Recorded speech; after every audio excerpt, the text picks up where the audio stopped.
दम आलू म्हटलं ना की आपल्याला ढाब्यावरचीच आठवण होत असते. सध्या नवीन बटाटे मार्केटमध्ये येतात आणि शक्यतो छोटे छोटे बटाट्यांचं काय बनवायचं असा नेहमी प्रश्न जर तुम्हाला पडत असेल तर तो सगळा खोटा ठरणार आहे. कारण छोट्या बटाट्यांपासूनच एकदम दम आलू चमचमीत बनवला जातो, जो सगळ्यांचं लक्ष आणि मन वेधून घेतो. अशीच आज रेसिपी बघतोय, त्यामुळे शेवटपर्यंत बघा. तर इथे आपल्याला दम आलू बनवण्यासाठी सगळ्यात पहिले आपल्याला जे छोटे छोटे बोरी बटाटे असतात ना ते घ्यायचे. शक्यतो सीझनमध्ये नवीन आलेलाच बटाटा वापरायचा आहे, म्हणजे दम आलूची जी चव असते ती एकदम खास लागते.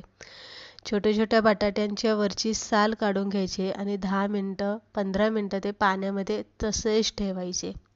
आता इथे मसाला बघूया आपण. ग्रेव्ही करण्यासाठी कोथिंबीरच्या पाठीमागचे जे देठ असतात ते देठ घ्यायचे, कोथिंबीरची पानं घ्यायची नाही. आलं लसूण आणि हिरव्या मिरच्या यामध्ये घ्यायच्या आहे. 15-20 काजू आपल्याला भिजत घालायचे किंवा नाही भिजवले तरी चालेल. 3 टोमॅटो घेतलेले आणि 3 कांदे इथे आपल्याला लागणार आहे. सगळ्यात पहिलं आपल्याला हे मसाला परतून नाही घ्यायचा, तर शिजवून घ्यायचा आहे. कढईमध्ये पाणी गरम करायला ठेवायचं.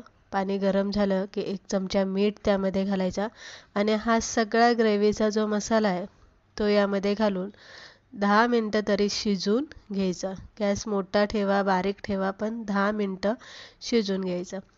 10 मिनटानंतर आपल्याला झाऱ्याने असा तो काढून घ्यायचा, ताटामध्ये पसरून गार करायला ठेवायचं आणि त्याच पाण्यामध्ये आपल्याला जे बटाटे आपण साल काढून घेतलेले ते बटाटे घालून अर्धवट शिजवून घ्यायचे.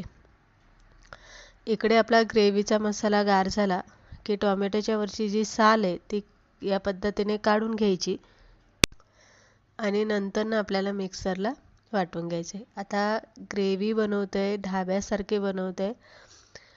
1 वाटी फ्रेश असं मलाई घालायची आणि 2 चमचे यामध्ये दही घालायचं.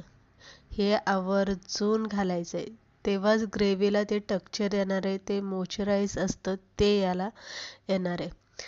पाणी न घालता आपण ग्रेव्ही मिक्सरला वाटून घेतलेली एकदम बारीक. त्यानंतर बटाटेसुद्धा आपल्या अर्धवट शिजून घ्यायचे, जास्त शिजवायचे नाही आहे. आणि हे जो पाण्याचा स्टॉक आहे तो फेकून द्यायचा नाही. नंतर आपण ग्रेव्हीसाठी तोच वापरणार आहे किंवा तुम्ही पीठ मळण्यासाठी ते वापरू शकता. बटाटे गार पडले की त्याला चमच्याने, जो काट्याचा चमचा असतो त्याने असे छिद्र पाडून घ्यायचे, म्हणजे असे होल करून घ्यायचे. छिद्र पाडून घेतले की ते आतपर्यंत चांगले शिजले जातात, मसाला आतमध्ये जातो आणि चांगले फ्राय होतात. कढईमध्ये तेल गरम झालं की गरम तेलामध्ये हे घालून घ्यायचे आणि जसं पनीर फ्राय करतो अगदी तसंच फ्राय करून घ्यायचे. फ्राय करून घेतल्याच्या नंतर त्याच तेलामध्ये, तेल जरासा कमी केलं आहे मी, जास्त होतं, खडा मसाला आवर्जून घालायचा आणि 1 वाटी कांदा बारीक चिरून घ्यायचा आणि परतून घ्यायचा. मसाल्यामध्ये काय घेतलं आहे, हळद, हिंग घेतलं आहे, लाल तिखट घेतलं आहे, कांदा लसूण मसाला घेतला आहे, गरम मसाला घ्यायचा आहे, धने पावडर घ्यायची आणि जो मिक्स मसाला असतो आपला घरगुती एखादा, सगळे मसाले खडे मसाले बनवून केलेला, तो 1 चमचा प्रत्येकी इथे घेतलेला आहे. कांद्यामध्ये कांदा चांगला परतला की कोरडा मसाला घालून घ्यायचा, थोडंसं पाणी घालायचं, हलवून घ्यायचं आणि नंतर यामध्ये ग्रेव्ही घालून घ्यायची. ग्रेव्ही घातली की त्यामध्येच फ्राय करून घेतलेले बटाटे घालायचे. चवीप्रमाणे यामध्ये मीठ घाला, थोडीशी साखर यामध्ये घाला. साखरेने त्यामधला जो बॅलन्स असतो टेस्टचा, तो बॅलन्स एकदम टेस्टी होतो. त्यानंतर झाकण ठेवून 10 मिनटं वाफेवरती चांगलं शिजवून घ्या. चांगलं असं मसाल्याचा कलर बदलला पाहिजे, ग्रेव्हीचा कलर बदलला पाहिजे, तेल असं मसाल्याने सुटलं पाहिजे. आता यामध्ये थोडंसं पाणी घालून घ्यायचं. पाणी कोणतं घालायचं आहे, जे आपण कांदा, टोमॅटो, बटाटे शिजवून घेतले तेच पाणी यामध्ये घालून घ्यायचं थोडंसं आणि परत झाकण ठेवून आपल्याला 10 मिनटं वाफेवरती चांगलं शिजवून घ्यायचं. आता दम आलू हा पातळ नसतो किंवा जास्त घट्टही नसतो, तर बरोबर या पद्धतीने त्याचं टेक्स्चर असतं, जे रोटीबरोबर, चपातीबरोबर आपल्याला खाता आलं पाहिजे. अगदी जिरा राईसबरोबर सुद्धा खाता आलं.